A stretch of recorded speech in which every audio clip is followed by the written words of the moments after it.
Neither do I.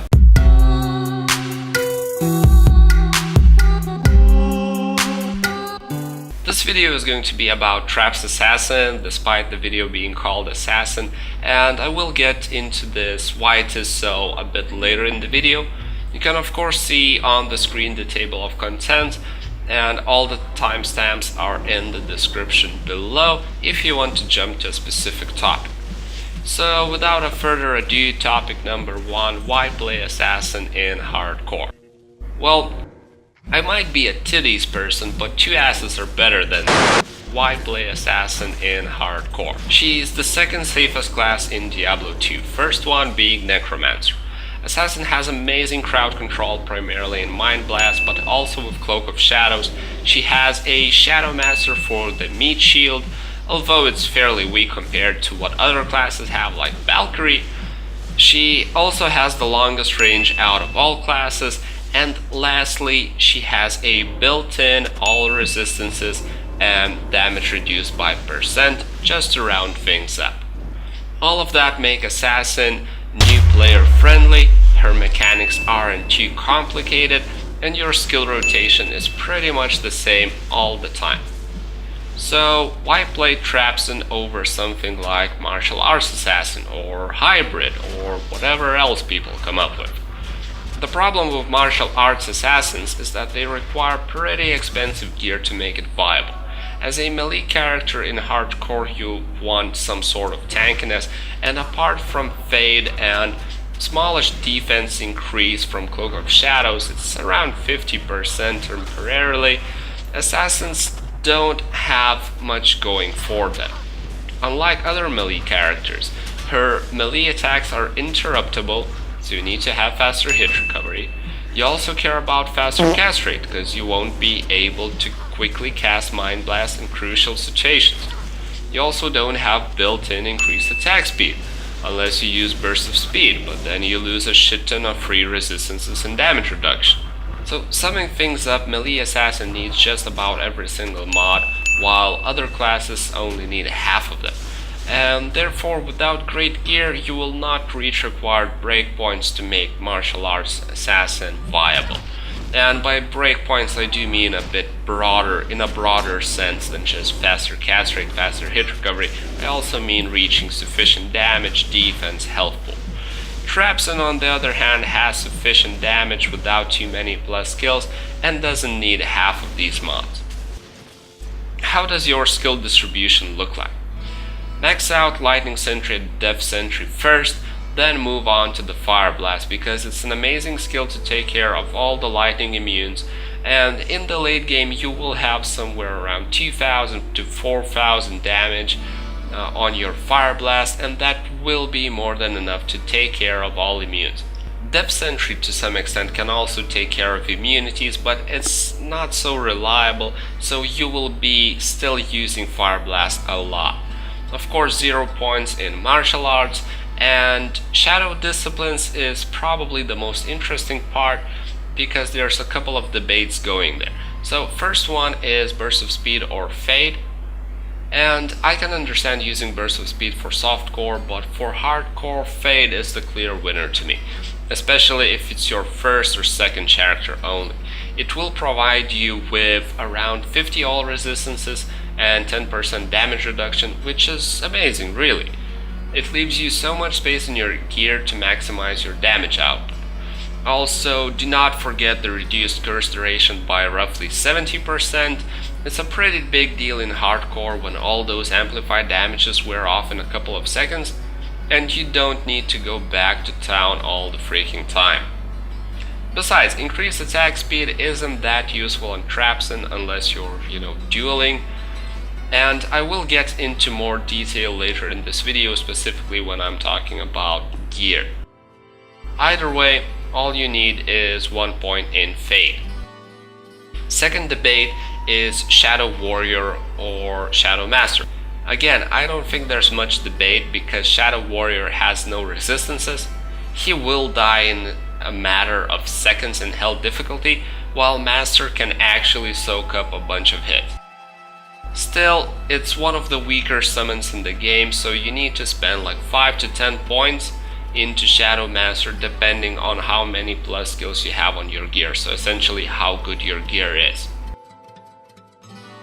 Lastly, it's Cloak of Shadows and Mind Blast, 1-point wonders. It's not worth spending more points into them, even though you will be spamming both of these skills all the freaking time. The remaining points go into Charged Bolt Sentry. Stats: Absolute Standard, Strength and Dexterity for items, Rest and Vitality. I'm a huge advocate of having at least 50% block on each class, and Assassin is no exception. But if you're using dual claws, which you should be, Dexterity does not increase your block. With that said, we can finally jump into the gear, but first we need to go on a quick commercial break. Subscribe now, comment "I want to have babies with you, Toby," and save $3.99 on your next. Let's go into the gear. So first of all, the stats that you're looking for are of course the standard ones like damage, plus skills, resistances, health, yada yada yada. There's two things that make assassins special.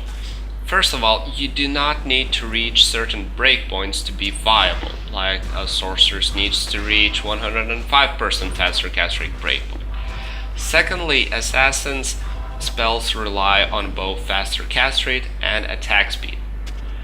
Something like Mind Blast and Cloak of Shadows depends on your faster cast rate, while Trap Laying speed and Fire Blast depends on attack speed.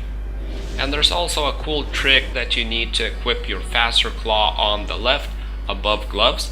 Not sure why it is so, but that's how the trick works basically. With that said, faster cast rate is more important because in critical moments when you're getting gangbanged and your assassin is getting raped, laying traps won't do shit for you. What you want to do in those moments is cast Mind Blast, and that's where faster cast rate comes in. Other than that, you don't really care about anything else really, it's all about the damage. Of course, if you're using Enigma or teleport charges, that's a whole different story. Then you need certain faster cast rate breakpoints, certain faster hit recovery, but I like to keep this video a more beginner or budget focused. So going into actual items, first discussion is dual claws or something like dual spirit. In terms of damage, it will be exactly the same unless you get some sick claws. It's the motherfucking Eagle Double G. Snoop Dogg. The problem with Spirit setup is twofold. First is block. Dual claws due to weapon block will give you over 50% block to not only physical attacks but also elemental, which is absolutely amazing. You could respond with, "But I'll play safe and stay in the back, I don't need block." Well, that just doesn't happen when you actually play. We do dumb shit. Can the chair do this? And dumb shit gets you killed. Are you fucking kidding me right now? But with that said, most of the time you will be standing in the back. And in those cases, neither faster hit recovery or the extra faster cast rate will actually do you much. Which essentially what dual spirit setup is for. So having the block is a huge advantage. The other thing about Spirit is Monarch needs 156 strength, and you're unlikely to have a second piece of gear that requires above 100. So you will be sacrificing 56 points that you could have spent in Vitality, which is around 200 HP, to be able to wear Dual Spirit, which gives you some Vitality which might be equal or less than those 200 HP.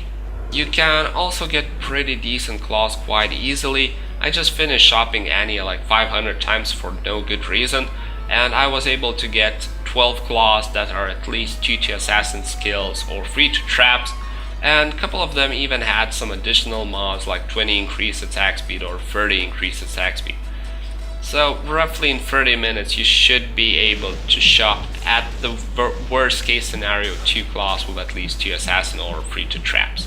With that out of the way, another thing which is pretty much mandatory is a source of cannot be frozen, since you do rely on attack speed. Raven Frost is amazing because you will likely need some dexterity to be able to equip claws, so the extra dexterity on Raven Frost will not go to waste. Alternatively, there's an amazing budget armor which gives you 1 to all skills and cannot be frozen, and either one will do the trick really. For gloves, there's pretty much just Triangul's gloves that you want. Mage Fist can work as well, but Triangles are fairly easy to obtain and they're far superior to Mage Fist. Helm, armor, the other ring, amulet, etc. They're pretty much for whatever you're lacking. There's really no certain breakpoints you absolutely must reach, so if you lack faster cast rate, go for Viper Magic. If you want faster hit recovery, go for Q Higgins. Treachery can also work because you're unlikely to have a higher level fade than level 15, which Treachery provides. So Treachery's fade won't override yours to something worse. On the contrary, it's likely to improve yours. As for the belt, go for Thunder Gods or String of Years. They're your best bets, best safety bets early on. Later, Arachnid is of course amazing. Dungos are okay if you don't need the faster cast rate and are lacking damage reduction. Boots, definitely not Shadow Dancers. They're awesome on paper, but they have, again, one issue similar to Monarch. They require 167 strength. So unless you're wearing Spirit setup and therefore already have 156 strength, you'll be sacrificing like 200 HP to be able to wear them. Closer to 400 if you have Call to Arms and switch. And for this sacrifice, what you get in return is 2 to all resistances on Fade, 2 to all resistances on your Shadow Master, a 200 HP increase on your Shadow Master, 0.4 second increase stun duration on Mind Blast, and a couple of other insignificant increases. Doesn't sound like a lot really, so instead of Shadow Dancers, just again go for whatever you're lacking. If it's resistances, Rare Boots. If it's faster hit recovery, Sandstorms. Magic Find, War Travelers. On Switch, the obvious choice is Call Charms, but if you don't have that, you could use like Dual Claws with Free to Shadow Disciplines, each for pre-buffing Fade and Shadow Master. It's not a huge deal, but hey, it's better than nothing. Right, so finally done with the gear, and the last thing I wanted to talk about is Mercenary. Act 2 Might or Holy Freeze is your best bet, since all you want from Merc is being able to take a couple of hits and some extra damage. Mind Blast and Shadow Master will provide enough crowd control and distractions for your Merc to survive, even if he has Might Aura. You also really want Insight because traps cost a lot. 20 mana to cast a single trap, and your rotation is 5 traps. You will also be recasting those traps all the freaking time whenever a monster repositions himself and suddenly your lightnings are only hitting 1 monster instead of 5. You want to reposition your traps, so Insight is definitely a huge quality of life improver for a trap set. Gameplay is the easy part. When a scary pack runs at you, first thing you do is Mind Blast them to oblivion. Once you have a couple of fresh new allies, you start laying down traps so that they would hit as many monsters as they can. Always lay down 4 lightning sentries and 1 depth sentry. Depth sentry has lower lightning damage, but it does cast corpse explosion, so just one depth sentry will do the trick. Also cast Cloak of Shadows for some additional safety and so that your Merc would dish out slightly more damage. And if monsters repositions themselves, or your Shadow Master overrides your traps with a random charged ball sentry, just recast all of your traps again. And yeah, spam Fire Blast while you have nothing better to do. When you want to separate enemies without turning them into your allies, use Cloak of Shadows.